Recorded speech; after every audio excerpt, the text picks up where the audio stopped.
You know, it doesn't matter if you're a descendant of the old 100 or you just arrived here yesterday. You really haven't earned your Texan credentials until you've been to the Big Bend. And Big Bend Ranch State Park is a whole nother version of Big Bend. Its mountains may not be as majestic as the Chisos, and the national park can never be compared to the state park for that reason alone. But what that state ranch does is it really shows you what the true Big Bend is like. Yes, it's part of the Chihuahuan Desert, but it's rich with springs and microclimates and miniature ecosystems. I love going to the back of some of these hidden places like Ojito Adentro, where all of a sudden you're in the desert and you tramp back far enough in the canyons and here's a waterfall and it's lush with maidenhair fern. It's glorious in its solitude. There are folks that would pay millions of dollars to get to a place like this where you have absolute silence, where you've got 250,000 acres to yourself. This is one of those few places on earth where that really is true. The Big Bend Ranch story was kind of showing how much you can pack into an adventure weekend. Especially in the winter, it's a great time to be out in the Big Bend. When the rest of us are shivering, you pick the right day, and like we did on this trip in January, we had 80-degree days and worked up a pretty good sweat. Traveling with Lawrence Parent is a trip. That's about the easiest way I can explain trying to run with a landscape photographer. One is any landscape photographer.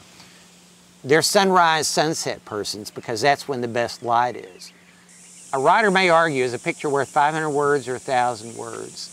I like to think there is value with words, but I know well enough that you get extra value with words that you write when you get images like the stunning images that Lawrence has taken.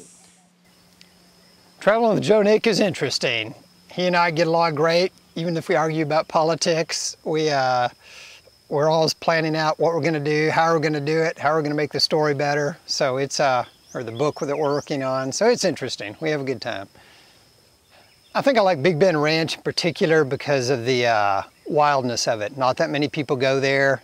Not all that many go to Big Bend National Park, but Big Bend Ranch is even more off the beaten path. It's quiet, just lots of wild country. Often you have big chunks of the park all to yourself. Canyons, waterfalls, rugged peaks, hiking trails, what have you. It's just a way to really escape the world out there.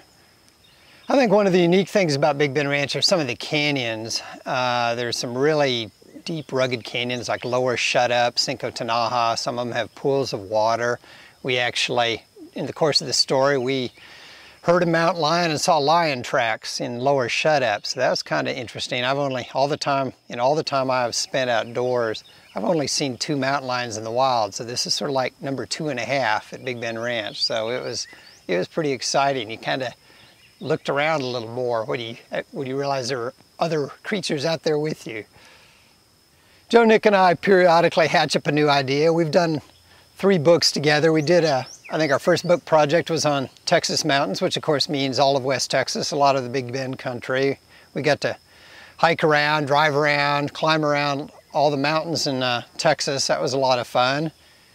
We're talking about one project for the magazine where we would climb the 4 highest peaks in Texas in one day. They're all in Guadalupe Mountains National Park.